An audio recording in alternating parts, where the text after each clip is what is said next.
Bismillahirrahmanirrahim. Assalamualaikum warahmatullahi wabarakatuh. Semoga pemirsa yang budiman sehat dan sejahtera. Amin. Puji syukur kehadirat Allah yang mempertemukan kita dalam media virtual. Salam dan selawat kepada junjungan kita Nabi Muhammad SAW. Pemirsa, sebelum kita mulai, mohon dapat menekan tombol subscribe. Terima kasih. Pemirsa yang budiman, acap kali terjadi pada manusia ketika dalam keadaan susah maka ingat kepada Allah, rajin sholat, rajin tahajud, rajin berzikir, rajin baca Al-Quran. Namun sebaliknya ketika senang, ketika sukses maka lupa dan lalai kepada Allah. Pada zaman Nabi Musa ada pengikut setia beliau namanya Qarun. Qarun ini masih sepupu dengan Nabi Musa karena orang tua mereka bersaudara. Suatu ketika Qarun datang kepada Nabi Musa untuk doakan agar kaya raya karena sudah bosan hidup susah. Dan atas izin Allah, doa Nabi Musa terkabul sehingga Qarun kaya raya, hartanya banyak, kunci gudang emasnya saja harus dibawa oleh puluhan onta. Ketika sudah kaya raya, maka Qarun lalai, bahkan lupa kepada Allah, sehingga Allah tenggelamkan Qarun beserta hartanya dalam bumi. Hari ini kalau orang menemukan harta maka dinamakan harta Qarun.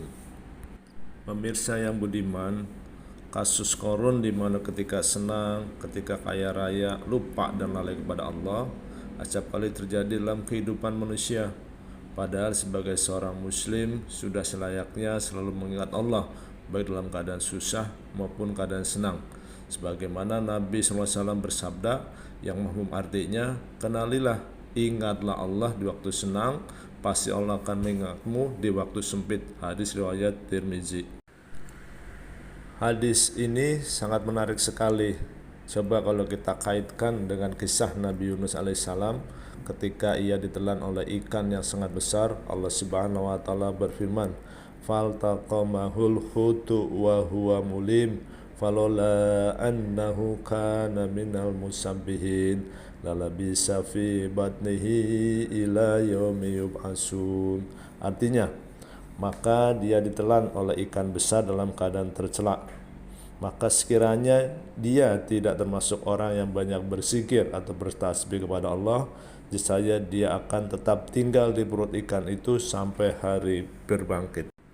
Quran Surat As-Saffat 142 sampai 144. Pemirsa yang budiman, Nabi Yunus alaihissalam ketika dalam keadaan senang atau lapang, beliau banyak bertasbih, berzikir kepada Allah sehingga suara beliau diangkat ke langit. Para malaikat yang ada di langit mengenal suara beliau. Olehnya ketika ditelan ikan yang sangat besar dan dibawa ke dalam dasar laut, kemudian Nabi Yunus alaihissalam membaca, La ilaha illa anta subhanaka inni kuntu minaz zalimin, yang artinya tidak ada Tuhan selain Engkau, Maha Suci Engkau, sesungguhnya aku termasuk orang-orang yang zalim. Quran Surat Al-Anbiya ayat 87. Doa Nabi Yunus dalam perut ikan, di dalam lautan, sayap-sayap terdengar oleh malaikat. Maka malaikat berkata, Ya Rob, ini adalah suara hamba yang kita kenal, namun kita tidak tahu di mana dia berada. Maka Allah berfirman, ini adalah suara hambaku Yunus dalam perut seekor ikan di laut. Malaikat berkata, Ya Rob, apakah engkau tidak menyelamatkannya? Allah berfirman, saya akan menyelamatkannya. Maka Allah berfirman, fastajabna lahu wa najjaynahu minal gham wa kadzalika nunjil mu'minin. Artinya, maka kami kabulkan doanya dan kami selamatkan dia dari kedukaan, dan demikianlah kami menyelamatkan orang-orang yang beriman. Pemirsa yang budiman, perhatikan bagaimana Allah menolong Nabi Yunus alaihissalam dalam kesusahan yang sangat berat. Allah menolong Nabi Yunus alaihissalam karena Nabi Yunus sering mengingat Allah di waktu lapang. Dan yang menarik dalam ayat ini adalah Allah menyebutkannya dalam bentuk jamak, mukminin. Padahal kejadian ini berlaku kepada Nabi Yunus. Mengapa Allah tidak menyatakan, dan demikianlah kami menyelamatkan Yunus? Maka dengan demikian ayat ini berlaku kepada seluruh hamba Allah yang beriman, Apabila selalu mengingat Allah ketika lapang, maka Allah tidak akan membiarkan kita sendirian ketika datang kesulitan dan kesempitan. Allah Subhanahu wa taala kemudian memerintahkan ikan paus itu untuk mengeluarkan Nabi Yunus di sebuah pulau dalam keadaan sakit dan lemah. Lalu Allah tumbuhkan pohon labu untuk Nabi Yunus makan dan kirim domba betina agar susunya bisa diminum sehingga Nabi Yunus sehat kembali. Pemirsa yang budiman, apa hikmah yang bisa diambil dari kisah tersebut? Pertama, apabila seorang hamba selalu mengingat Allah ketika lapang, maka Allah tidak akan membiarkan hambanya sendirian ketika datang kesulitan dan kesempitan.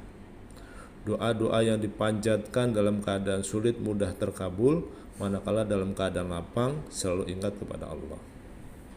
Yang kedua, doa Nabi Yunus dapat menyelesaikan 1001 persoalan dalam kehidupan dengan syaratnya beriman dan selalu ingat pada Allah dalam keadaan senang dan susah. Yang ketiga, amalkan doa Nabi Yunus ketika sakit dibaca 40 kali. Maka apabila orang tersebut meninggal dalam keadaan syahid, dan apabila sembuh maka terhapus dosa-dosanya. Yang terakhir, amalkan doa Nabi Yunus dibaca 1000 kali, maka atas izin Allah hajat besar segera terkabul, hutang lunas, usaha sukses, dunia akan mendatangi Anda. Terima kasih. Assalamualaikum warahmatullahi wabarakatuh.